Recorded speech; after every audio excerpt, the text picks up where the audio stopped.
Well, some on the left are reacting in downright disgusting ways to Charlie Kirk's assassination.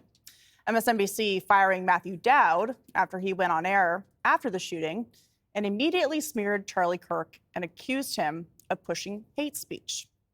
And Democrats are demanding more gun control while blaming Trump. What do you say to people who are saying the Democrats need to lower the temperatures? Oh, please. Right. Why don't you start with the President of the United States? Right. We've seen the January 6th rioters who clearly, have tripped a new era of political violence. We also need to be honest about, as a nation, about where this violence is coming from. If we want to stop the scourge of violence in this country, we must do our jobs and pass common sense gun safety reforms in the United States, period. All right, so we have a distraction talking point back. But Greg, trying to figure out the situation here, I see two tiers. There's professional left, which is these politicians who are in Capitol Hill, the media pushing these narratives. And then there's the grassroots foot soldiers who are kind of carrying out what they're being told. And the question is, how fringe really is this? The number of people I've seen today who are school teachers, yes, it's faculty, frightening. People in government, medical field, openly celebrating this brings up other questions about how far this has spread. Again, I go back to the B word. Maybe I'm brainwashed by Scott Adams, but to me, it's like, this is brainwashing. All of these people have like this mass delusion that that a segment of society, people like us, are evil. And you see them and you're going like, oh my God, what is going on in their heads? And it was through, again, the repetition of specific words. The gun argument is really silly because, did they forget Irina? She was stabbed on a subway. Are you calling for blade control? It's like they forget. I think there was another woman that was just murdered. It wasn't by a gun. I know that Dowd got fired, but you have to remember that MSNBC and places like CNN, they create a comfort zone for this kind of thinking, and they exploit those who are willing to go the extra mile and say these things. And a lot of these people are not well.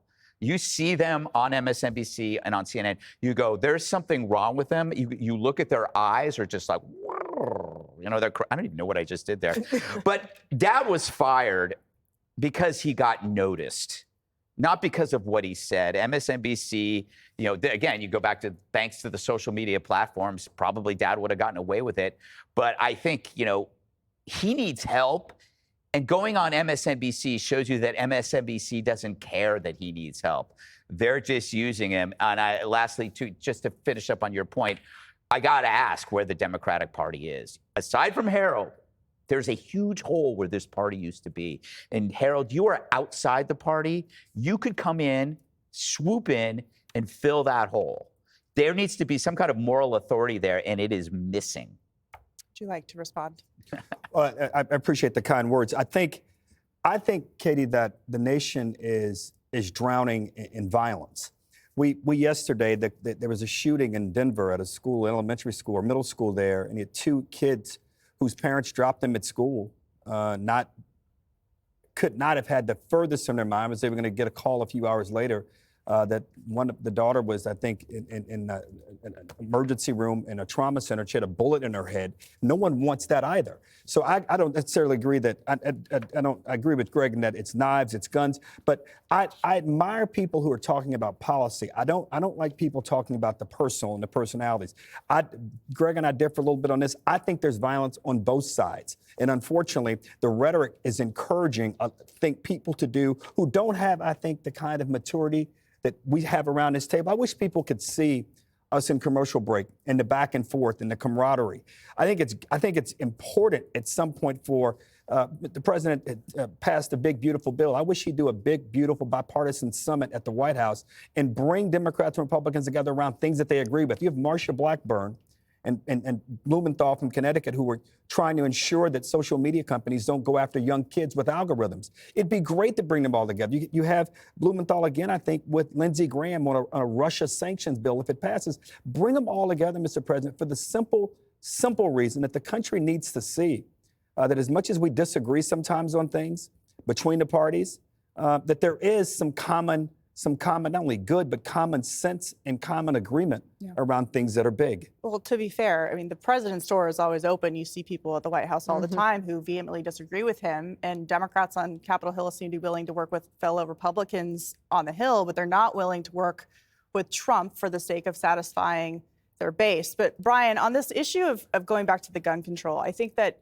people who have been accused of being Nazis and fascists and who have threats on their lives constantly aren't really interested in having gun control on them from the people who are accusing them of those things. Yeah, so Lee, do you think this guy is not going to get a gun? They'll take our guns, and we're going to be susceptible and victims of his, as he hopefully will get arrested within the next hour.